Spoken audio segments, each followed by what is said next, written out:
Kalau Paus Francis katakan penyembahan adalah menyadari keberadaan bersama dengan Tuhan. Nah, itu lebih dalam lagi. Ya. Bagaimana dengan orang yang sedang merasa berdosa, merasa kotor, atau merasa tidak layak?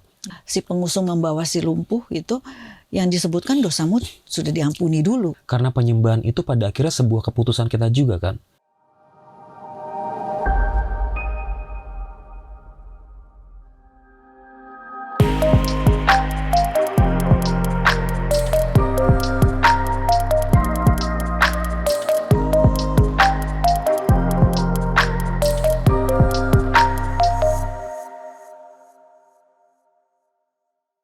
Iya, poin penyembahan itu kan memang sebenarnya punya relasi. Punya relasi, penyembahan itu kan, penyembahan itu bukan musik sebenarnya kan. Penyembahan adalah komunikasi, penyembahan adalah relasi. Kalau Paus Francis katakan penyembahan adalah menyadari keberadaan bersama dengan Tuhan. Nah, itu lebih dalam lagi. Ya, itu. Menyadari keberadaan bersama dengan Tuhan. Dan kita tahu bahwa kekhawatiran yang dimiliki oleh setiap orang itu bermacam-macam. Ada kekhawatiran karena persoalan hidup, ada kekhawatiran karena berbuat dosa, ada kekhawatiran karena tekanan-tekanan dari pihak luar. Kalau tadi kamu bilang ya sakit penyakit. Kalau tadi kamu bilang bahwa menurut Paus Fransiskus penyembahan adalah menyadari kehadiran, keberadaan bersama dengan Tuhan. Bahkan kita diam saja menikmati. Diam saja menikmati. Bagaimana dengan orang yang sedang merasa berdosa, merasa kotor, atau merasa tidak layak? Ada keberadaan Tuhan juga. Sandra gimana menerjemahkan itu? Tuhan Yesus datang di saat kita semua memang tidak layak kok, kan kita lagi berdosa. It's a good point nih. Iya kan? It's a good point. Gitu. Tuhan Yesus datang dari satu rumah ke satu rumah, satu kota, satu keluarga ke satu keluarga, satu kantor ke satu kantor, untuk melenyapkan segala penyakit dan kelemahan. Jadi memang semua, apalagi yang punya dosa, itu yang pasti menjadi prioritas utama. Dia akan datang, artinya dia menerima siapapun yang mau disembuhkan, bahkan yang nggak merasa disembuhkan, Tuhan datang gitu. Itu ceritanya seperti si lumpuh yang 38 tahun di kolam Bethesda itu. Tuhan Yesus dengan sengaja datang untuk menyembuhkan karena dia tahu sudah sekian lama dia menderita. Jadi kalau kita merasa berdosa, ya kita bawa segala kelemahan kita ke hadapan Tuhan, bahkan dosa-dosa kita mohon ampun. Dan ini berita baik buat kita semua yang merasa tidak layak. Hanya Yesus yang bisa melayakkan kita. Jadi hanya karena kemurahan Tuhan kita dilayakkan. It's a good point yang tadi Sandra bilang bahwa di saat yang bersamaan ketika kita merasa berdosa, lalu itu membawa kita masuk kepada kekhawatiran dan kita merasa tidak layak ya San ya. Ketika kita memang mau bertobat, ketika kita menyesali segala persoalan yang sudah kita buat, Yesus selalu menawarkan penyembuhan. Yesus selalu menawarkan pemulihan. Di dalam beberapa kisah penyembuhan yang Yesus buat, Yesus selalu katakan dosamu sudah diampuni.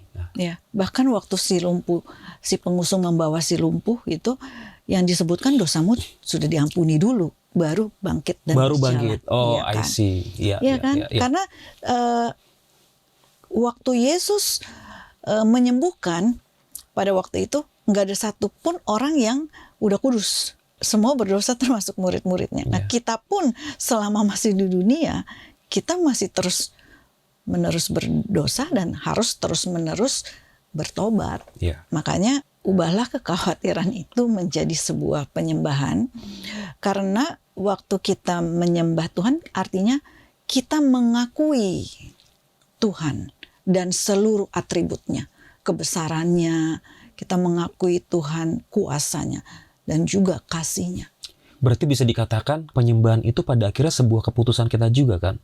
Apakah kita mau terus tinggal di dalam kekhawatiran, atau kita mau ambil suasana kehidupan yang diliputi oleh kekhawatiran itu, kita ganti dengan suasana kebersamaan kita dengan Tuhan. Suasana kita menyembah Tuhan.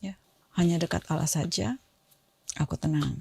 Itu ada di dalam Mazmur. Mazmur ya. Memang betul apa yang disampaikan oleh Paus Francis. Ya, Bahwa penyembahan adalah berada dekat Berada. Tuhan, berada bersama dengan Tuhan. ya. Dan hanya dekat Tuhan saja jiwa kita tenang. Ya, Dan saat penyembahan kita mendapatkan ketenangan. Saat penyembahan kita mendapatkan kekuatan. ya. Artinya mungkin masalah kita belum selesai, Ya. persoalan kita masih ada, belum ketemu jalan keluar, sakit penyakitnya masih ada. Ya. Tapi ketenangan dan iman dalam menghadapi persoalan dan sakit penyakit itu Ya. membuat kita mampu menjalani kehidupan ini dengan Tuhan. Kadang-kadang gini, ada orang yang bilang, ih katanya sakit, tapi kayak biasa-biasa aja, kayak nggak sakit. Karena dia bisa menahan sakitnya itu melaluinya dengan kekuatan yang Tuhan berikan. Walaupun aku sakit, tapi aku percaya Ya. Tuhan pasti akan menolong Iya. aku. Pasti Tuhan akan menyembuhkan aku. Oke. Pasti Tuhan akan memberikan jalan keluar. Ya. Dan gak mungkin Tuhan tidak memenuhi janjinya kan. Ya. Serahkan segala kekhawatiranmu dan biarkan aku Tuhan yang bertindak. Ya. Kalau kita nggak bawa kekhawatiran kita, bagaimana Tuhan mau bertindak? Karena kita bertindak melulu sendiri. Iya. Bukan berarti menyembah Tuhan lalu secara instan masalah langsung selesai.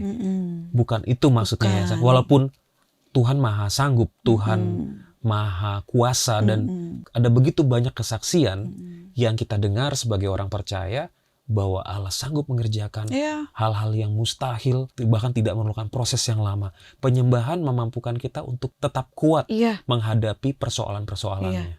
Worry release fear. Worry itu memperbesar problem. Kalau kita worship, we release faith. Kita melepaskan iman kita dan justru membuat Tuhan lebih besar daripada persoalan kita.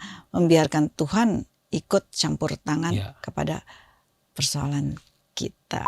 Karena kalau kita kenal Oke. Tuhan, kita intim sama Tuhan, Justru semakin memikirkan Tuhan, melihat atau mengingat lagi. itu bukan hal yang mudah. Iya. Kadang kita ada di ruang tunggu yang menunggu, kita harus mau. Justru di dalam kondisi drop itu yang aku tantang diri sendiri. Kita nyanyikan atau kita katakan bahwa bagi Tuhan tak ada mustahil.